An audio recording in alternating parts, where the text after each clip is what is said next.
Bien, merci messieurs, et merci à tous d'être là ce soir. Alors, comme le sujet du livre, c'est des habitations à Gourbert, Bisdary, Saint-Charles et Dolé. Donc on va parler donc de 3 habitations qui étaient sur le territoire de ce qui va devenir Gourbert. Alors c'est le deuxième ouvrage que j'écris sur la commune de Gourbert, non par plaisir de me répéter, mais pour amener un nouvel éclairage sur l'histoire d'une partie de la commune, en me focalisant sur des habitations qui ont appartenu, comme vous l'a dit Raymond Boutin, à des ordres religieux, puis sont devenues habitations domaniales pour tomber ensuite dans le domaine public. Alors, le premier livre, Gourbert, une commune de Guadeloupe, retraçait l'histoire économique et sociale de l'ensemble de la commune des origines au XXe siècle. Comme M. le maire me faisait remarquer qu'il était épuisé, je lui ai proposé d'en faire une réédition actualisée. Il me suggéra plutôt de reprendre l'histoire d'une partie de la commune et de se focaliser sur les habitations qui ont appartenu à des ordres religieux puis sont devenues habitations domaniales. J'ai trouvé que cela était une bonne idée, car lorsque la commune fut créée en 1837, on a l'impression que son territoire a été circonscrit en fonction de ses habitations. Car vous savez que l'on a pris une partie de l'extramuros de la paroisse du Carmel, depuis la rivière du Galion. Alors, vous avez toute cette partie-là, donc depuis la rivière du Galion, et on a ajouté Dolé, qui était l'ancienne habitation des Carmes et qui faisait partie de la paroisse de Trois-Rivières. Ainsi, ces 3 habitations formaient l'essentiel du territoire de la nouvelle commune créée. Alors, vous avez ici une carte de ce qu'on appelle la carte des ingénieurs du roi, qui date de 1765-66. Et vous avez ici, vous voyez, l'habitation des jésuites. Bien que, à cette époque déjà, les jésuites avaient vendu à Thomas Lepreux. Bon, mais ça reste l'habitation des jésuites. Et puis là-haut, vous avez l'habitation Saint-Charles. Et l'autre partie, donc, vous voyez Dolé. À Dolé, il n'y a pratiquement rien.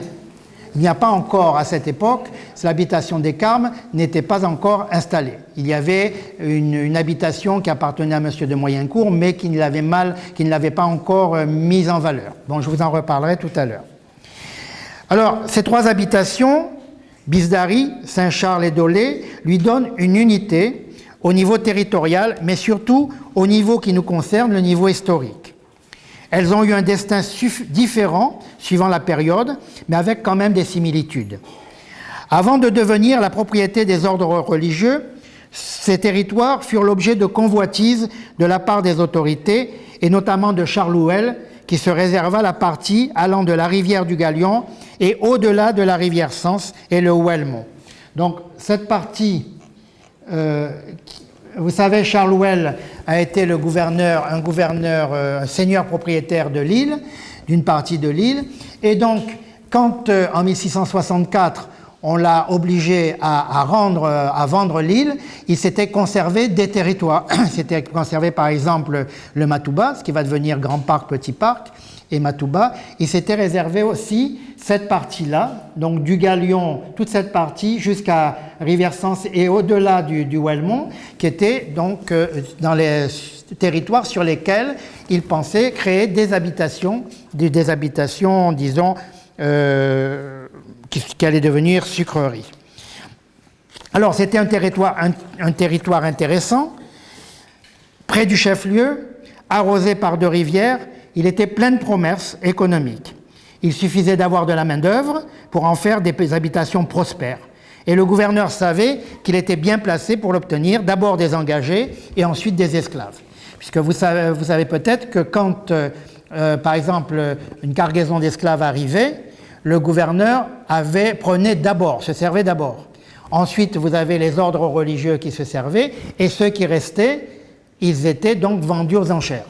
Donc on a, par exemple, aux archives, un document qui indique bien cette manière de procéder. Donc le gouverneur savait qu'il aurait des terres et qu'il aurait la possibilité de les mettre en valeur. Le territoire de Dolé était, lui, plus difficile, car éloigné de Basse-Terre, montagneux.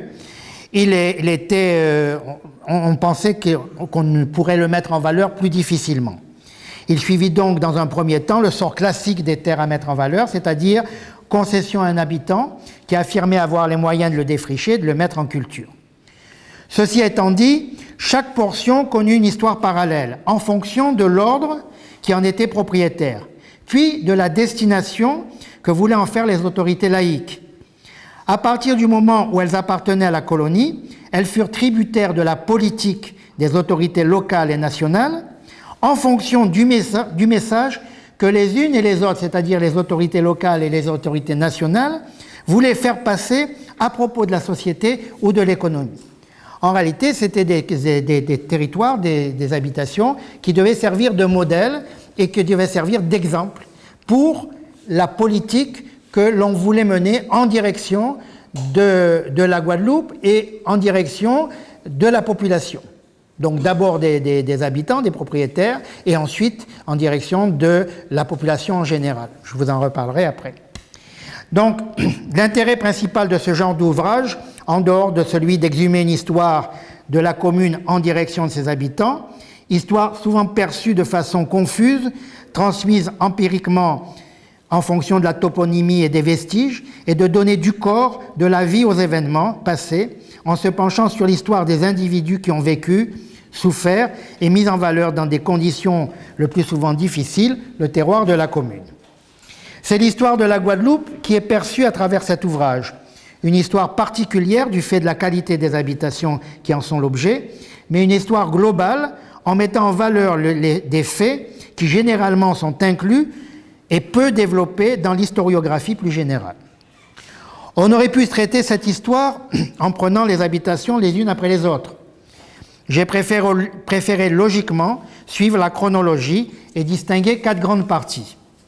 L'Ancien Régime, donc jusqu'à la Révolution, la Révolution française et la période napoléonienne dans lesquelles le Gourbert a été fortement impliqué, la Restauration et une lente évolution vers l'abolition de l'esclavage, et ensuite la transformation sociale et le désengagement progressif de l'État. L'Ancien Régime, c'est l'arrivée des ordres religieux sur le territoire.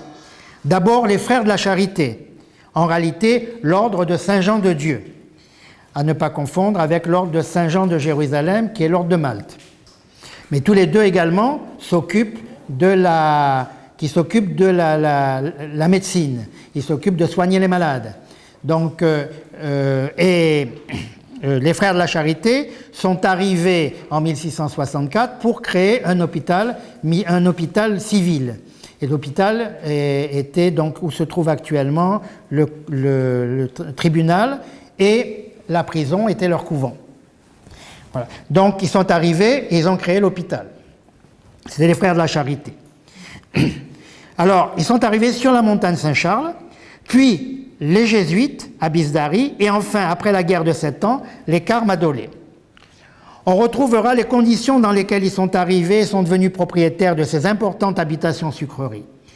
Le fait qu'ils soient des religieux a peut-être influé sur leurs relations avec leurs esclaves, et notamment au niveau du mariage et de la famille. La proportion de couples mariés est plus importante que dans les habitations classiques. Mais au niveau de l'organisation du travail et des relations sociales à l'intérieur des habitations, on ne distingue pas vraiment de grandes différences. Donc, j'ai pu par exemple faire une pyramide des âges des esclaves de Dolé en 1773. Pourquoi 1773 ? Parce qu'à cette époque, l'État pensait supprimer les ordres religieux des colonies à la suite de la dissolution des jésuites et autres, et remplacer le clergé par un clergé, séculier, c'est-à-dire un clergé classique.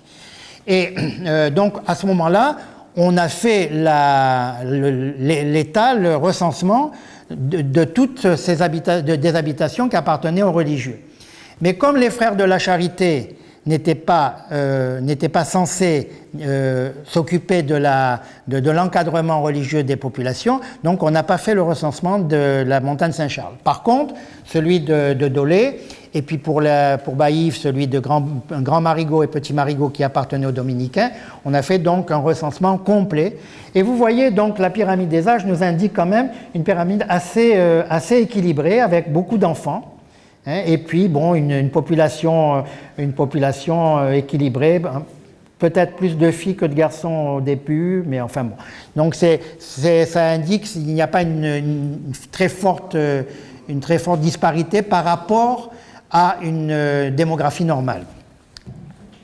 Alors le grand intérêt pour le chercheur et le lecteur, c'est du fait qu'ils fussent religieux, les habitations connurent une grande stabilité et les sources ont été plus facilement conservées.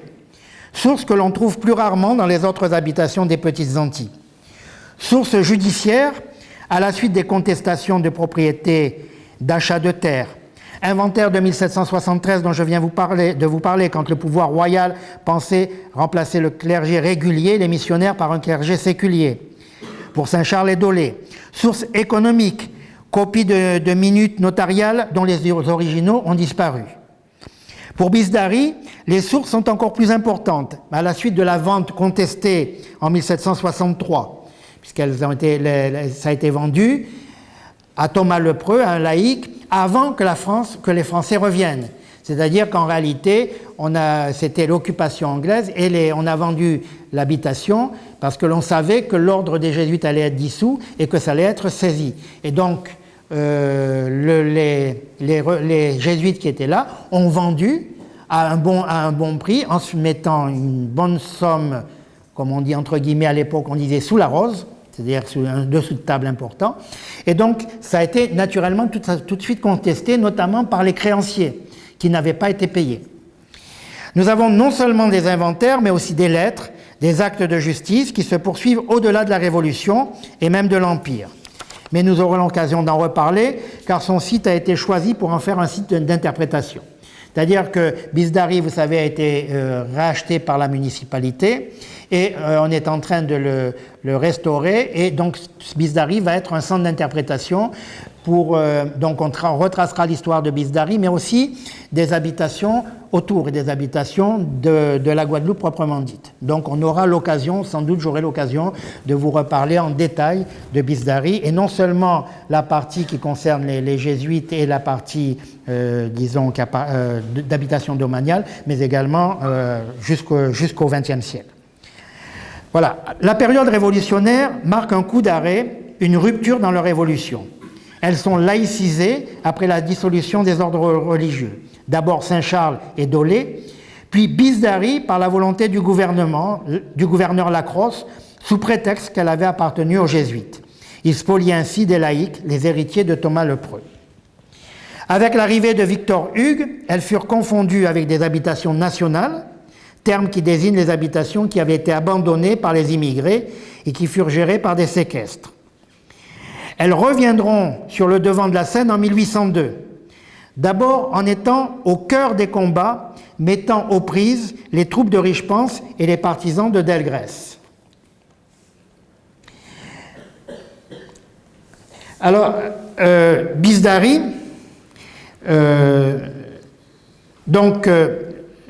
Dolé, siège du camp de Palerme, verrou sur la route Pointe-à-Pitre, Basse-Terre, lieu où se trouvait la mulâtresse Solitude, et Bisdari, lieu de résistance jusqu'au 22 mai. C'est quand Bisdari tomba aux mains des troupes de Richepense que Delgrès décida d'évacuer le fort qui porte actuellement son nom.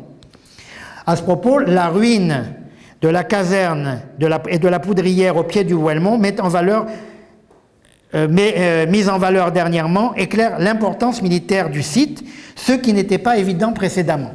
C'est-à-dire qu'effectivement, lors des combats, quand Delgrès, avec ses partisans, était encerclé dans le fort, tant que Bisdari a tenu, Delgrès était plus ou moins protégé. C'est à partir du moment où les canons de Bisdari ont été pris, qu'à 4 heures de l'après-midi, les troupes de Richepense se sont arrêtées à Bisdari.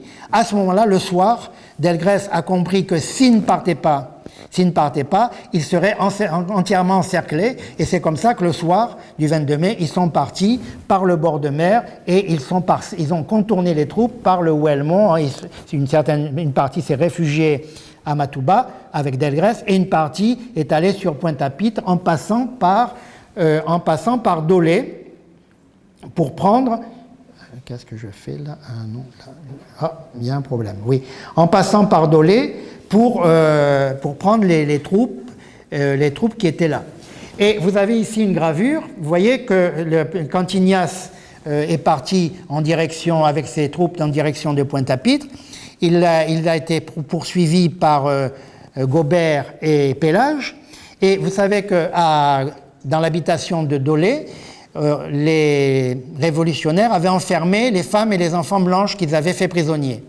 Et donc, quand ils sont partis, ils allaient mettre le feu à la poudre qui avait été accumulée au pied de la tour, et Gobert donc arrive au moment où quelqu'un allait mettre le feu. Et c'est cette image que l'on voit là, et qui indique, alors vous voyez les drapeaux, là, les femmes et les enfants qui sont prisonniers ici, et vous avez les troupes révolutionnaires et les défenseurs qui s'en vont. Alors, je vous signale également, et vous le verrez dans l'ouvrage, que le tombeau de Gobert, sur le tombeau de Gobert qui se trouve au Père-Lachaise à Paris, vous avez également une sculpture qui également retrace cet épisode. Donc, vous voyez que les habitations domaniales, enfin les anciennes habitations des religieux, ont été très importantes dans les combats de 1802. On néglige souvent d'en parler parce que l'on parle plutôt de Matouba, on parle plutôt de Pointe-à-Pitre, on parle plutôt du fort, mais on oublie que quand même ces habitations ont été des centres de résistance. Et on en a peu parlé parce que jusqu'à présent, on pensait que les canons étaient sur le Houellebont, parce que sur le Houellebont, il y avait des canons, effectivement.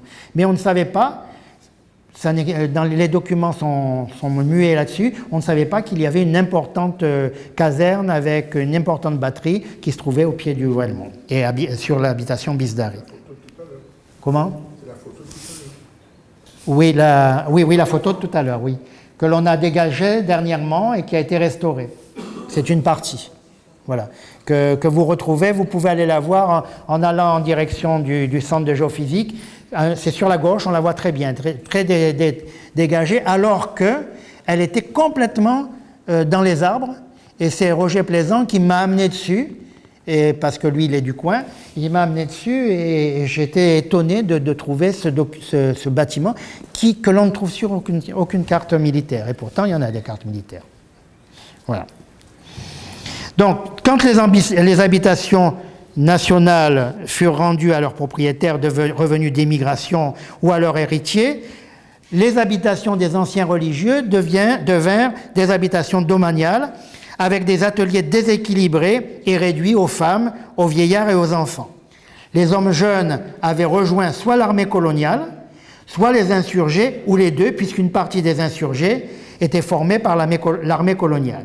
Soit ils avaient disparu dans les combats, soit ils avaient été déportés dans le territoire américain ou envoyés en Europe pour intégrer les troupes napoléoniennes, puisqu'une partie de ces troupes se sont retrouvées par exemple à Mantoue, mais également en Allemagne, etc. Et ils ont combattu donc dans le reste de l'Europe.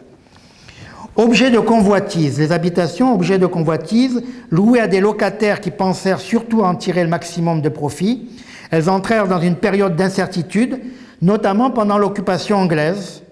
Une partie du personnel fut soustraite, c'est une partie, et engagée dans la marine et dans l'armée anglaise et perdue pour le travail.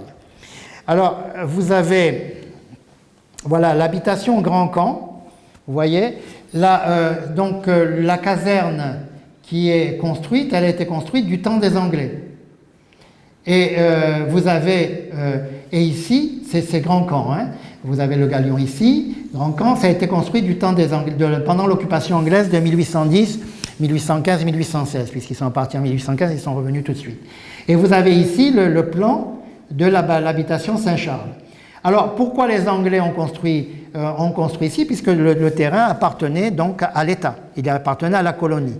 Donc, il n'y avait pas à acheter le terrain, il n'y avait pas d'expropriation à faire.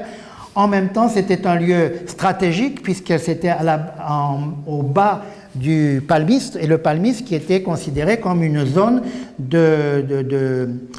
un refuge, un réduit.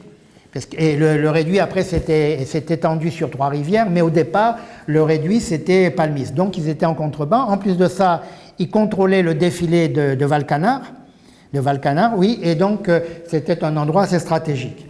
Et par contre, les locataires de l'habitation Saint-Charles se plaignaient parce que tous les soldats, quand ils montaient, ils prenaient une canne, et ce qui fait qu'en définitive, la récolte était faite avant que les cannes soient mûres. Et puis, il y avait un grand charroi, etc. Et donc, les gérants, les fermiers se plaignaient de tout ce va-et-vient. Là aussi, des sources archivistiques, y compris les sources anglaises, sont intéressantes. Les originaux se trouvent en Écosse, mais nous en avons les copies ici. Signalons aussi que certaines de ces sources se trouvent en Stockholm, la Guadeloupe ayant été cédée à la Suède par l'Angleterre en 1813. Des commissaires suédois qui étaient venus se rendre compte de l'état de la colonie sont repartis avec des documents pour étayer leurs démonstrations et évaluer la valeur de leur nouvelle colonie. Donc ils sont partis avec des documents qui sont maintenant à Stockholm et que nous n'avons plus, donc nous n'avons plus les doubles ont été perdus, etc. Donc à Stockholm, on a toute une série de documents sur cette période qui sont très intéressants. Alors je vous dis que la Suède n'a jamais pris en réalité possession de la Guadeloupe. Elle l'a rendue à l'Angleterre et l'Angleterre l'a rendue à la France avec le traité avec Napoléon. Voilà pour la période révolutionnaire. Donc avec le retour de la France en 1815 puis en 1816, le sort de ces habitations fut débattu. À partir de 1820, on décida d'en faire des habitations domaniales gérées depuis Paris. Puis, quand en 1825, le roi Charles X céda ses droits, elles furent gérées par la colonie. Alors, 1820, on a fait, vous voyez, l'inventaire, et j'en ai fait des graphiques parce que c'est un trait caractéristique des habitations. Vous remarquez que le prix des esclaves, ici pour Dolé, 48% de la valeur de l'habitation, alors que les terres ne font que 39%. Oui. Et le reste, bon, les bâtiments et le reste. Donc, ce qui fait la valeur d'une habitation, la grande valeur d'une habitation, ce sont les esclaves. Et vous comprenez pourquoi, quand on a parlé d'abolir l'esclavage à partir des années 1830, les habitants étaient en panique. Puisque, comme on disait aux Antilles, sans les bras, la terre n'est rien. C'est-à-dire qu'on peut avoir de la terre en quantité, si on n'a pas les bras pour le travailler, ça ne vaut rien. Alors, vous voyez donc les valeurs, et également, vous avez pour Saint-Charles, c'est pareil, les esclaves 45%, les terres 34%. Bon, les bestiaux et tout le reste, c'est secondaire, en définitive. Même les bâtiments, c'est que 12%. Et vous avez également pour Bisdari, mais Bisdari, l'atelier est diminué. Bon, en réalité, c'est moins que pour les autres. Mais vous voyez que ça reste quand même, la valeur des esclaves dans les habitations était un poste très, très important. Et surtout, sans les esclaves, ça ne vaut rien. Voilà. Alors, Bisdari fut rendu aux descendants des héritiers lépreux en 1826, mais nous laissant un grand nombre de documents qui permettent de retracer l'évolution politique, économique et sociale de la Guadeloupe dans ces périodes troublées. Restait Saint-Charles et Dolé. Je passe sur les hésitations quant à leur destination que vous retrouverez dans l'ouvrage. Devait-on les vendre, les mettre en régie ou les affermer ? Ces habitations, y compris les hommes, les femmes et les enfants qui y étaient attachés, appartenaient à la colonie. C'est à leur propos que j'ai trouvé dans les documents le terme de propriété pensante, dont on devait tenir compte. C'est que dans ces documents où j'ai trouvé ce terme, propriété pensante. En dehors de la production du sucre, Saint-Charles devint une sorte de maison de retraite pour, entre guillemets, les nègres du roi. Alors, les esclaves qui étaient sur ces habitations, Saint-Charles, Dolé, et puis également Marigot, Petit Marigot, Grand Marigot, appartenaient à la colonie, et c'était ce qu'on appelait les nègres du roi. Ils avaient un statut particulier. Elle servait de résidence pour ceux qui avaient servi la colonie et qui n'étaient plus en situation de travailler, et notamment pour ceux qui avaient servi à la douane et dans les magasins du roi, puisque tous ces services fonctionnaient grâce aux nègres du roi, qui appartenaient, donc la douane notamment, le magasin de Basse-Terre pour le déchargement des vivres et des boucaux de morue, de bœuf, etc., qui étaient amenés dans le magasin ensuite pour nourrir la troupe. C'était donc, il y avait des esclaves qui étaient chargés de ça, qui géraient le magasin de la douane. Il y avait également ceux qui servaient comme domestiques du gouverneur, dans la maison du gouverneur, des officiers, etc. Et quand ils étaient à Saint-Charles, vous voyez, c'était une espèce de maison de retraite. Elle servait aussi de réserve de domestiques ou de travailleurs pour les services de l'État. Des esclaves avec un statut particulier qui les sortait du sort commun.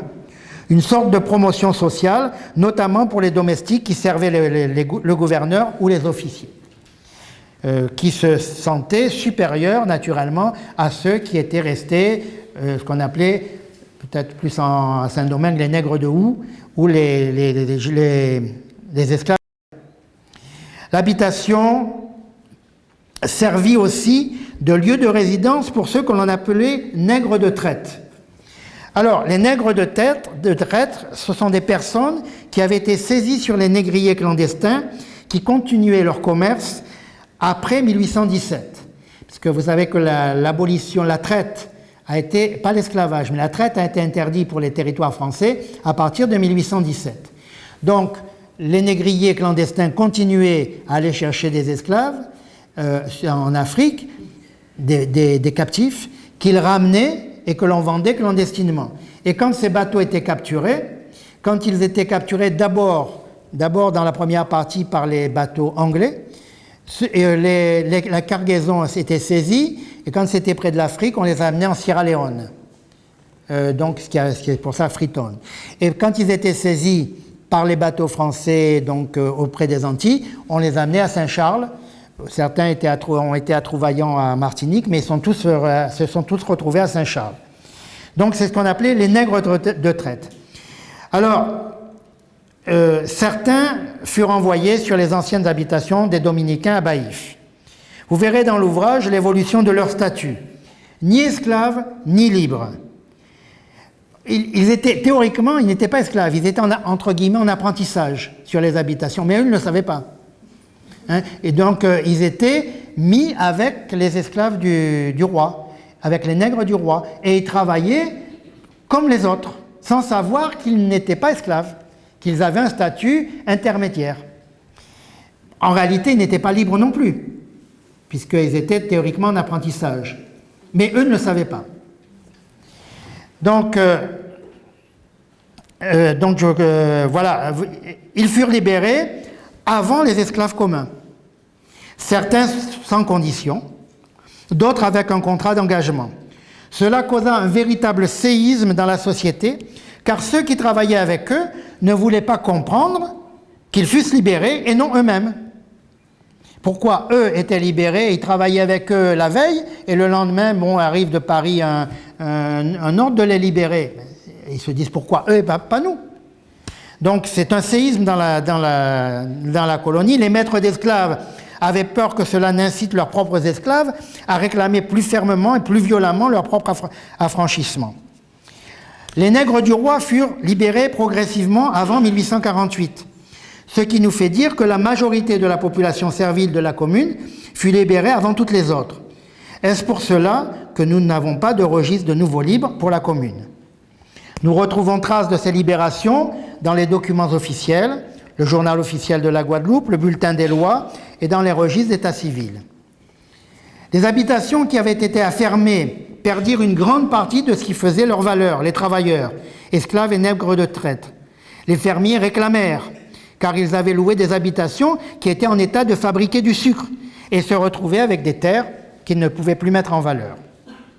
Saint-Charles fut en définitive vendu en 1834 à une société constituée par le fermier, M. Longteau, l'ancêtre des Longteau qui sont encore à Gourbert, sur le Palmis, et son beau-frère, M. Bonnette. Mais elle ne sortit pas des préoccupations de l'administration de la colonie, car sa vente se fit pour 360 000 francs, 60 000 francs comptant, et le reste en 8 termes égaux de 37 500 francs. Mais les cours du sucre baissant, c'était le début de la crise économique qui va s'amplifier jusqu'à la Première Guerre mondiale et au-delà, dès 1838, les acquéreurs furent contraints de demander des délais de paiement. Demande traitée au niveau du conseil privé du gouverneur. Cette affaire traîna jusqu'en 1843, année où l'association se dissout, M. de Longtaud gardant l'habitation Saint-Jacques, sur le Palmiste, et M. Bonnette avec de nouveaux associés, prenant l'habitation Saint-Charles. Entre-temps, la main-d'œuvre s'était encore réduite, une partie de l'atelier avait disparu, notamment en direction de la Dominique, l'esclavage ayant été aboli dans les territoires anglais en 1833, avec une libération complète en 1838. Donc, Rivière-Sens est tout près. Il suffisait de se mettre d'accord, la nuit, mettre dans un canot et se retrouver en Dominique où ils étaient libres. Donc ils partaient avec les femmes, les enfants, etc. Donc en famille. Hein. Ils partaient et donc l'atelier s'amenuisait de plus en plus. Dolé connut un sort un peu semblable à celui de Saint-Charles, notamment dans sa première partie. Louée à M. de Moyencourt, elle périclita par suite d'événements divers, cyclones, incendies. Le fermier estimait que les compensations et les réparations devaient être faites par la colonie, le propriétaire. Les administrateurs pensaient que c'était à la charge du locataire. Le bail fut résilié en 1826 et remis aux enchères. M. Parise, un habitant de la zone, représentant d'une association familiale, donc il y avait son frère, son beau-frère, etc., dans l'association, se porta acquéreur et géra l'habitation jusqu'en 1848. Acquéreur de la ferme, hein, il était fermier. Cette habitation avait un atout important, des sources d'eau chaude. À ce propos, nous pouvons signaler un fait qui peut étonner. Les esclaves de l'habitation avaient construit de belles cases sur les territoires de l'habitation avec l'accord tacite du locataire. Il les louait à des curistes, se procurant ainsi un apport financier non négligeable. Ce qui est cocasse, c'est qu'ils se plaignaient qu'on laisse se dégrader les cases dans lesquelles ils étaient logés et exigeaient qu'elles fussent entretenues. Alors, je vais vous lire ce qui a été écrit par le directeur de l'Intérieur à propos de ces cases. Voilà, 225. Ah mince. Alors, parce qu'il y avait eu un cyclone, donc on avait fait un inventaire, et puis c'était qui allait payer les dégâts, est-ce que c'était M. Parise, est-ce que c'était la colonie, et le directeur de l'Intérieur, au conseil privé, dit, voilà, 22 cases à Nègre sortent seules des conditions ordinaires de ces constructions, et sous le rapport, autoriserait l'administration à en contester le remboursement intégral. Surtout si l'on considère qu'elles ont été bâties en vue des baigneurs que les eaux thermales de Dolé y attirent dans le courant de l'année et auxquels les nègres de l'habitation sont en possession de louer leur logement. Cependant, eu égard à la bonne administration de M. Parise et à l'accroissement du bien-être assuré aux Noirs de l'habitation et dont témoignent leur aisance et leur bonne santé, donc le directeur estimait que on devait leur laisser et que, parfois, c'est resté la propriété en définitive des esclaves qui les avaient construites. Voilà. Donc, nous arrivons donc à la dernière partie qui commence avec l'abolition de 1848. À ce propos, Gourbert constitue un cas particulier. Nous avons vu que la plus grande partie des esclaves avaient été libérés avant les autres. D'autre part, l'atelier de travail qui avait été prévu par la loi de 1845. La loi de 1845 que l'on appelle la loi Maco. Mais Maco, attention, en Guadeloupe, c'est toujours un côté rigolo, mais c'est M-A-C-K-A-U-D. C'est le ministre de la Marine et des colonies qui s'appelait M. Maco. Voilà. Donc, en 1845, on avait prévu de faire un atelier de travail pour les esclaves qui étaient, libérés ou qui étaient libérés et qui n'avaient pas d'endroit où aller. Voilà. Donc, c'est à Gourbert que cet atelier a été installé. Sur l'habitation qui restait, l'administration voulait expérimenter le travail libre et pour ce faire, il envoya un agronome chargé de l'organiser. Puis, la Révolution de 1848, voulant créer des ateliers nationaux, on tenta d'en installer un à Dolé. C'est-à-dire qu'on a demandé au gérant de l'habitation de se transformer en gérant d'atelier national. Alors, naturellement, il a refusé parce que le traitement n'était pas le même.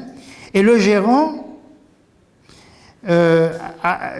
qui a refusé de s'en occuper, l'ancien commandeur, M. Belleroche, demanda qu'on lui loue l'habitation. Mais M. Belleroche était un homme qui s'était engagé dans la politique, il avait donc semé des troubles après l'abolition de l'esclavage et il avait politisé les anciens esclaves de Dolé, qui étaient donc qui avaient des idées, disons, sociales, sociales de l'époque, sociales avancées. Alors, comme il était engagé dans la politique, on cherchait un prétexte pour ne pas lui louer. Donc le gouverneur a prétexté qu'il voulait faire des expérimentations de nouvelles cultures. Il préféra la louer à M. Pétrat, qui avait commencé des cultures de nopal pour élever de la cochenille servant de teinture. C'est-à-dire, on cherchait de nouvelles cultures, et la cochenille est ensemencée sur un cactus qu'on appelle le nopal. Donc ce nopal, on l'avait ramené des Canaries, donc on avait commencé à le reproduire, et on ensemence la cochenille dessus. Et quand la cochenille a grossi, on la ramasse et on en fait de la teinture rouge. C'est encore utilisé, la technique est encore utilisée au Mexique. Donc, en réalité, il s'agissait d'écarter M. Belleroche qui s'appuyait sur l'atelier pour revendiquer des améliorations sociales. Comme vous le verrez, ce fut un fiasco et une escroquerie. Bon, je passe sur les péripéties de cette expérience que vous retrouverez dans l'ouvrage. En réalité, des autorités pour Dolé se portaient essentiellement sur l'exploitation des sources thermales. Elles avaient été utilisées par les habitants et la population dès l'origine.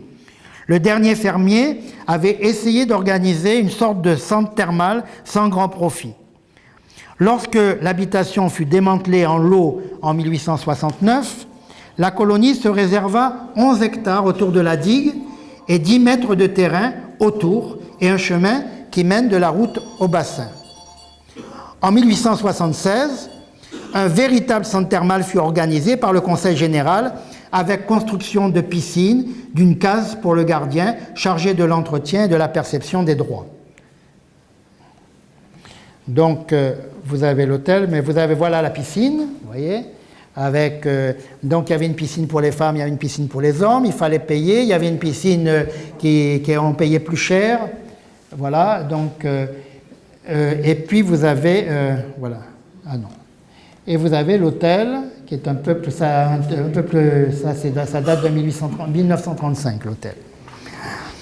Alors, le 10 mars 1910, il fut donné avec des terrains domaniaux, il fut donné avec un bail amphithéotique de 99 ans pour un loyer annuel de 1 franc à Madame Veuve Rouget, qui le céda immédiatement au docteur Joseph Marius Gibert.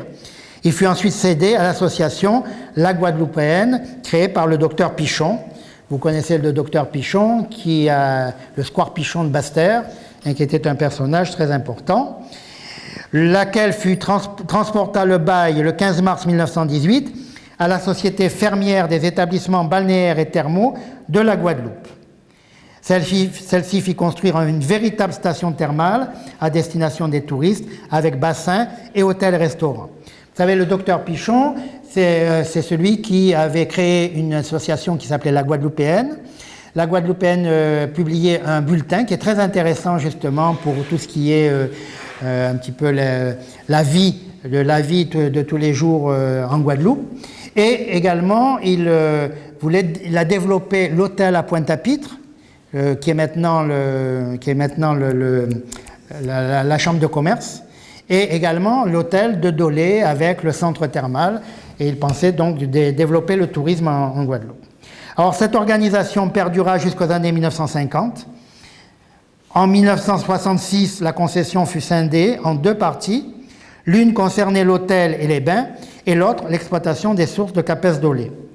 Le centre thermal est devenu pour le moment qu'un projet sans cesse remis. Quant à l'exploitation des sources de Capes, vous en connaissez son extension. Nous arrivons au terme de notre balade dans le temps sur le territoire de notre commune. Il est loin le temps où les ordres religieux régnaient en maître. Cependant, ils ont marqué l'histoire de ce petit bout de Guadeloupe qui est de ce fait différent de l'ensemble de notre île. L'histoire des habitations de Gourbert est différente de l'histoire globale que l'on pourrait faire en traitant de la Guadeloupe dans son ensemble. Car tout en se focalisant sur de petites unités agricoles, elle donne de la chair à l'histoire.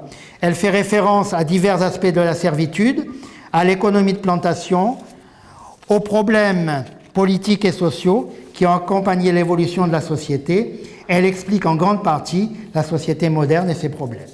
Je vous remercie de votre attention et je suis prêt à répondre à vos questions. Merci.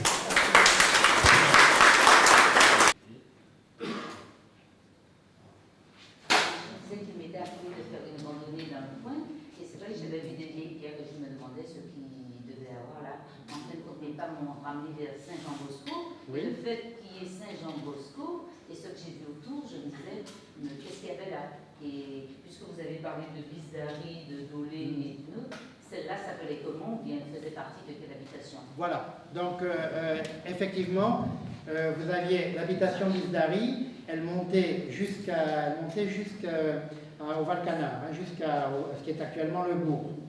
Et donc vous aviez une deuxième sucrerie qui était où se trouve actuellement Saint-Jean-Bosco. D'ailleurs, si vous partez de Bisdari, vous passez en dessous de Bisdari et vous avez un chemin qui mène à Saint-Jean-Bosco. C'est le chemin qui était utilisé par les habitants, mais l'habitation principale, elle se trouve là, à Bisdari. Voilà. Et Saint-Jean-Bosco était une annexe, mais il y avait également, on faisait également du sucre, et le canal venait du Galion. Elle passait par l'habitation Lagarde qui a été rachetée par les Frères de la Charité, où se trouve le Grand Camp. Elle descendait sur l'habitation des Saint-Charles. Ensuite, elle alimentait Saint-Jean-de-Bosco, enfin l'habitation Bisdari du Haut, et ensuite l'habitation Bisdari du Bas. Et donc, mais elle était moins importante, la principale, elle se trouvait là, à Bisdari. On continue.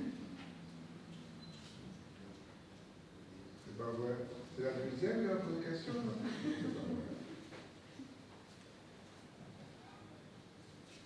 Bien, ben écoutez, j'ai peut-être été trop complet. Non, jamais.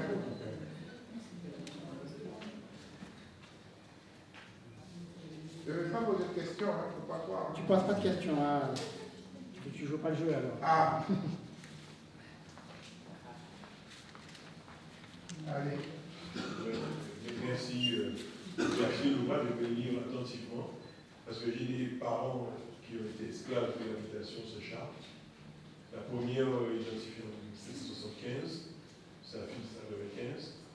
Et ma question c'est, donc j'ai compris donc que c'était des habitations particulières. Oui. Et donc est-ce qu'il y a donc en conséquence des registres de vie de ces personnes-là qui sont mieux gardés que sur nos habitations éventuellement? Est-ce qu'il y a un fond où on pourrait trouver des éléments d'histoire de ces personnes de l'époque? Dans les archives notariées, on trouve des choses. J'ai trouvé par exemple une de mes aïeules a un lycée avec l'agence douane, sa voisine après des hémorroïdes. Mais vous avez trouvé ça sur un recensement, un dénombrement, quoi, sur quoi vous avez trouvé ça? Un acte notarié. Un acte notarié, d'accord. Mais même le prix, alors vous dites que ce n'était pas des esclaves, mais il y avait un prix. Oui, il y avait un prix auquel on avait vendu, acheté. Alors, comment relier tout à ce que vous dites, parce que ce n'était pas des esclaves, mais des esclaves en même temps? Oui, effectivement, c'était des esclaves, mais des esclaves qui appartenaient à la colonie. Effectivement, ils avaient un prix, puisqu'on a tous les... comme je vous ai dit, comme ce sont des habitations qui sont particulières, et notamment, ce qui est intéressant pour nous, c'est qu'elles ont appartenu à des ordres religieux. Et vous savez que les ordres religieux gardaient bien leurs affaires. et que ce soit ici ou en métropole, ils étaient à cheval sur leur... C'était bien organisé, donc il y a des actes qui... Les originaux ont disparu, mais nous avons les copies parce qu'il y a eu des procès, donc ils ont recopié les actes, etc. Donc on a effectivement une foule de documents qui vont depuis le XVIIe siècle, mais ça ne concerne pas, pour les jésuites, ça ne concerne pas Gourbert, ça concerne plutôt Saint-Claude, jusqu'à ce qu'elles reviennent dans le domaine laïque, enfin normal, quoi. Mais à ce moment-là, on peut reprendre avec les actes notariés. Alors, les esclaves, comme vous avez vu, j'ai fait des graphiques, et effectivement, quand on faisait l'inventaire de ces habitations pour une raison quelconque, on donnait le prix aux esclaves. Voilà. Donc, ils avaient un prix. Et alors, après, le fait qu'ils soient sur ces habitations qui appartenaient à la colonie, ils ont été libérés un peu avant. Donc, les nègres de traite, eux, ils ont été libérés bien avant. Donc, bien avant. Certains, d'ailleurs, ont été envoyés en Guyane parce que les habitants avaient peur que ça fasse scandale. D'autres, on les retrouve dans les registres d'état civil. Et puis également, il y a les listes. Vous voyez ? Et pour les esclaves qui appartenaient à la colonie, juste avant 1848, 3-4 ans avant, le gouvernement envoyait depuis Paris des listes pour libérer des esclaves des habitations domaniales. Pour Bourbon, enfin pour la Réunion, pour la Martinique, pour la Guadeloupe et pour la Guyane. On a ces listes qui sont dans le journal officiel de la Guadeloupe. Merci. Merci à Gérard Lafleur, je pense que vous avez vraiment fait travailler. Bonsoir et merci. Comme vous nous indiquez qu'on peut avoir la liste des noms des esclaves libérés, des esclaves appartenant aux habitations douanières, est-ce que ce n'est pas le début de dire qu'on peut réclamer le paiement de droits pour ces esclaves qu'on a identifiés et qui étaient en fait libres et tout de même esclaves? Est-ce que ce n'est pas le début d'une possibilité de réclamation de droits pour ces personnes qui peuvent se retrouver? Bon, alors, pour les esclaves, disons, les esclaves du roi, on avait des prénoms. Et après, quand ils ont été affranchis, ils ont eu un nom. Les nègres de traite, également, on a également leur nom. Donc, oui, on peut les retrouver, on peut retrouver leurs descendants. D'ailleurs, leurs descendants, maintenant avec la généalogie, mais généralement, on est bloqué. Alors, pour eux, on va jusqu'en 47, 46, 1846, 45. Donc, on retrouve quelques-uns, effectivement. En fait, ma question n'est pas simplement de faire des requêtes concernant le financement pour les personnes, mais surtout pour réhabiliter les habitations.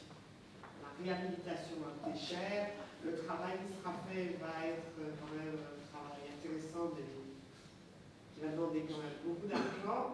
Est-ce que c'est pas par là qu'on peut aussi demander à l'État de participer à cette réhabilitation, aussi bien des habitations que de cette histoire très particulière de la Basse-Terre? Là, vous me posez une question délicate. Alors, pour Bisdari, c'est la municipalité qui a racheté Bisdari. Donc, l'habitation et les bâtiments appartiennent à la municipalité. Sur le Ouelmont, il me semble que ça c'est des territoires, enfin toute la partie, ça appartient à le fond du littoral, comment c'est pas le fond, c'est le conservatoire du littoral. Voilà. Et donc, le financement pour en faire un centre d'interprétation, c'est un financement qui est arrivé par le fonds de Stéphane Bern. Voilà, donc qui a décidé de choisir Bizdari pour le réhabiliter. Alors, après, avec cet argent, on va normalement faire quelque chose, c'est déjà en train d'être restauré. Il y a un travail qui est fait sur la recherche, sur l'histoire en détail d'abord de cette habitation, et puis ensuite de présenter à la population de la Guadeloupe. Donc c'est une sorte de réhabilitation, si vous voulez, de l'histoire. De l'histoire non seulement de Bizdari, mais de l'histoire des habitations de la Guadeloupe proprement dite, qui doit faire pendant à Pointe-à-Pitre, au Mémorial Act. Voilà. Donc, voilà. Non, mais c'est plus une question que l'État puisse reconnaître que dans ce cadre-là, il a une responsabilité. Parce qu'il faut savoir que la mairie a quand même acheté cette habitation de l'Islam. Oui.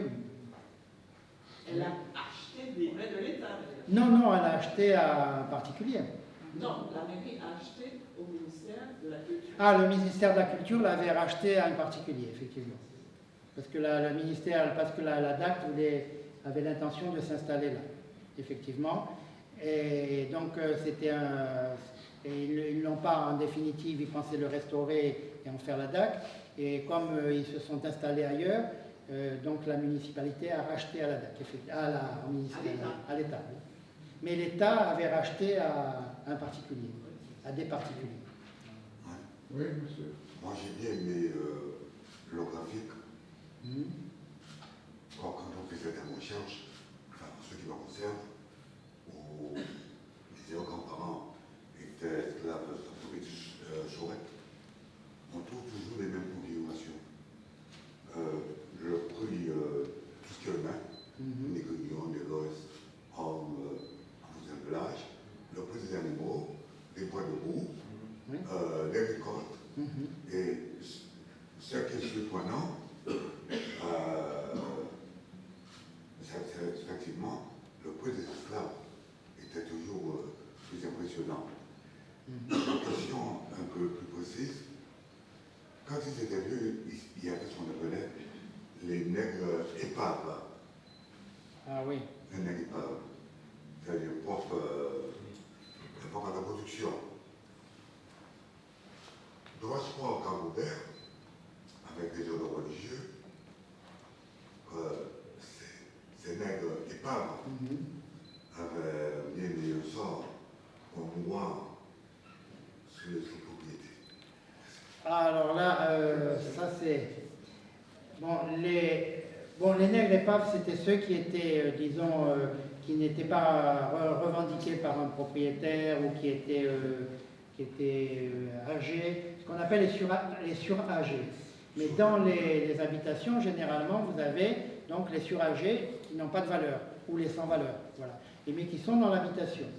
Alors, on peut supposer, on veut bien espérer, on espère que ceux qui étaient dans les habitations des habitations religieuses, des ordres religieux, étaient peut-être mieux entretenus que les autres.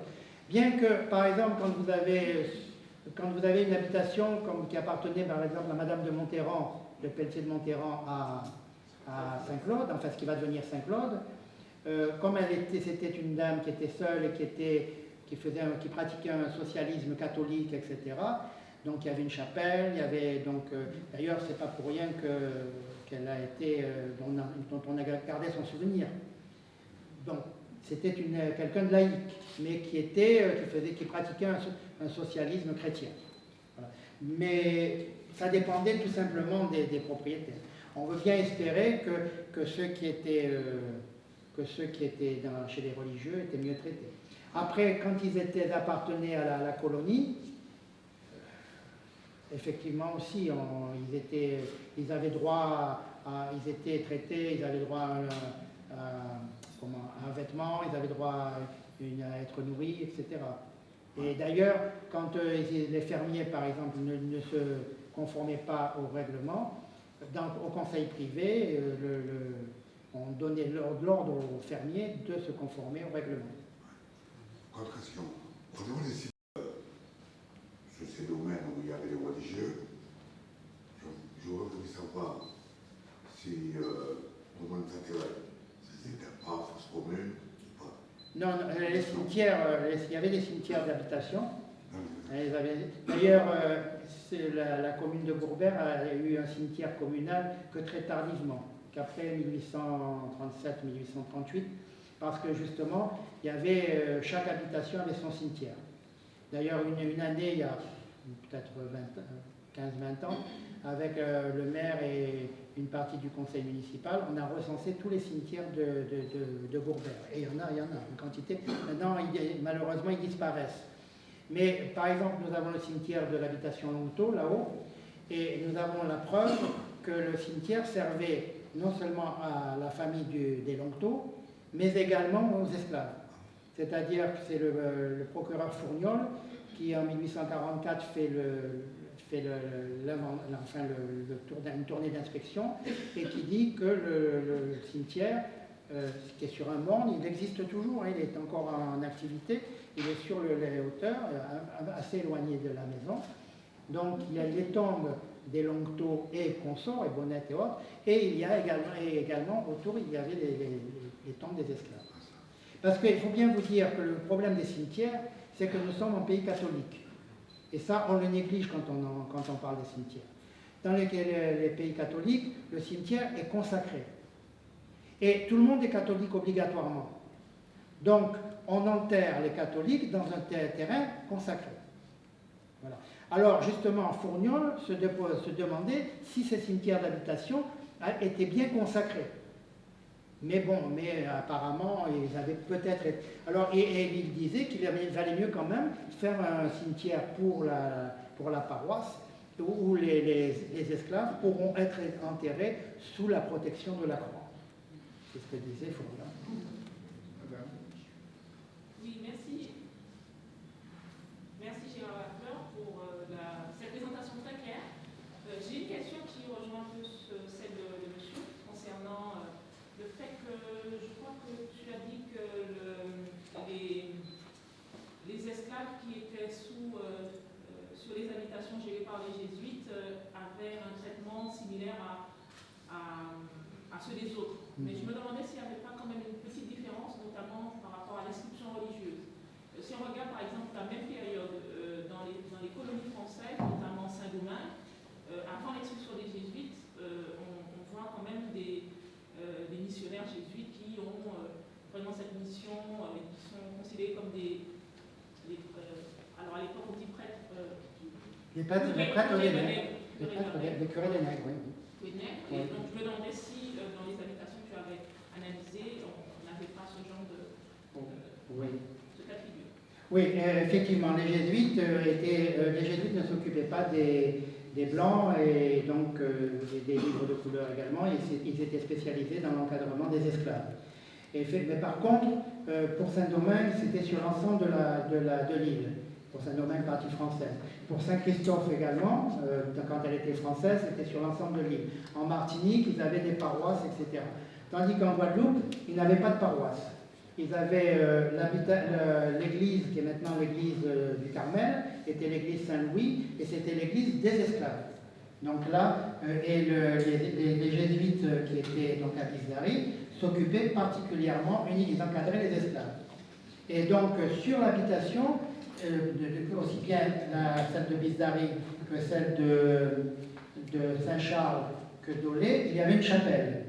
Et donc il y avait le culte domestique qui se faisait, puisque les missionnaires étaient donc en même temps prêtres. Donc ils faisaient le culte. Quand l'ordre des jésuites a été dissous en Guadeloupe, justement, il y a eu un problème, c'est qu'il n'y avait plus de curé de nègres pour Basse-Terre. Et donc on a nommé un curé des nègres des Carmes et un curé des nègres des Capucins, donc de Saint-François. Et ils ont pris la place. Des jésuites. Oui, mais c'est particulier pour la Guadeloupe. Les jésuites ne s'occupaient que des esclaves de la région, de Basse-Terre extramuros et de Basse-Terre intramuros, c'est-à-dire ce qui est actuellement Gourbert et Saint-Claude. Oui, je viens. Je peux courir. Eh oui, mais je te signale que je pouvais avant. Maintenant, ça va. Ils sont bien.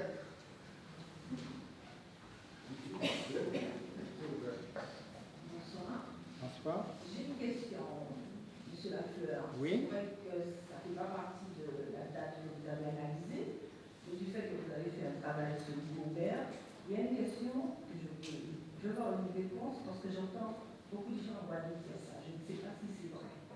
Il semblerait qu'à un moment donné, il y eut une forte immigration martiniquaise à Gobert et notamment à Saint-Charles. Est-il vrai? Une quoi? Une forte immigration martiniquaise en Guadeloupe, notamment à Gobert, et les gens disent à Saint-Charles. Alors, est-ce que vous avez entendu parler de ça? Non, je sais pas. Oui, c'est ça que j'entends depuis quelque temps. Alors, moi, je vous laisse, ça m'intéresse, je voulais savoir. Non, ça me dit rien. Non. Je n'ai pas entendu les gens dire ça.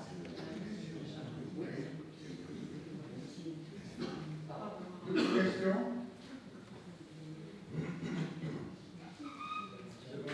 Devant là.